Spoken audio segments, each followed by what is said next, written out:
আপোনালোকে ভাবি চাওক যে 300 গৰু আজি পদ্মলোচন নাথে এখন কাগজত লিখিছে যে এতিয়া গিৰ জাতৰ গাই দাম বজাৰত হৈছে 56,000 আৰু যেতিয়া কিনা হৈছিল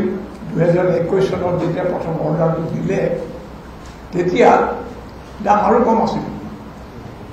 অথচ অসম চৰকাৰে তেতিয়াই কিনিছে 86,000 দেখ দুৰ্নীতি গতিকে ভাবিছা বোধহয় দুগুণমান দাম দি পেলাই কিনা হৈছে ইয়াতে এটা দুৰ্নীতিৰ আমি গণ পাওঁ নিশ্চয় তাৰ পৰা কথা হৈছে যে ধৰক 300 গৰু কিনিলে আৰু গৰুখুটি প্ৰকল্প ইয়াত আছে তাত কিছুমান মানুহ উচ্ছেদ কৰি পদ্ম হাজৰিকাই কিবা এখন সমবায় কিবা এখন খুলিছে তাৰ ৰেহৰূপটো কৈছে মই নাজানো তাত তেওঁ কৈছে কথা মইতো বিচৰা নাই গৰুখুটিৰ কাৰণে গাই লাগে বুলি মই কাকো কোৱা নাই চৰকাৰে 300 পঠাইছে মোৰ মানে ফাৰ্মত 100জনীৰে হেৰি আছো মানে জাগা আছে সেই ধৰণৰ কথা আৰু কি কৈছে আপোনালোকে জানে বেমাৰী আনকি হাল বোৱা গাইও আছে হাল বোৱা গাই কেনেকুৱা মই জীৱনত দেখা নাই দেই গতিকে এই ধৰণৰ কাৰবাৰ চলিছে না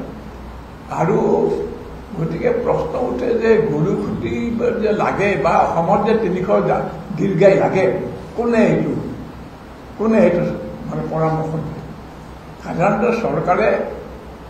নিয়ম নীতি অনুযায়ী যদি কাম কৰে নিয়ম নীতি মানে ধৰক সঁচাকৈ যে 300 গৰু গাই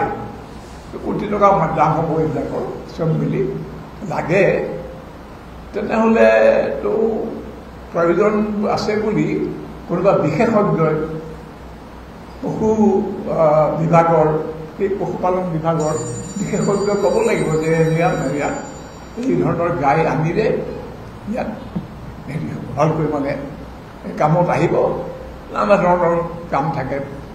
মানে স্থানীয় গৰুৰ সঁচ উন্নত কৰা যাতে অসমৰ পোহনীয়া গৰুৱে ভাল মানে গাখীৰ দিব পাৰে আৰু নানা ধৰণৰ কেনেকৈ থাকিব পাৰে বা আমাৰ যিবোৰ দুগ্ধ পালক আছে এই গৌপালক আছে তেওঁলোকৰ উপাৰ্জন বঢ়াৰ এই ধৰণৰ নানা ধৰণৰ থাকিব পাৰে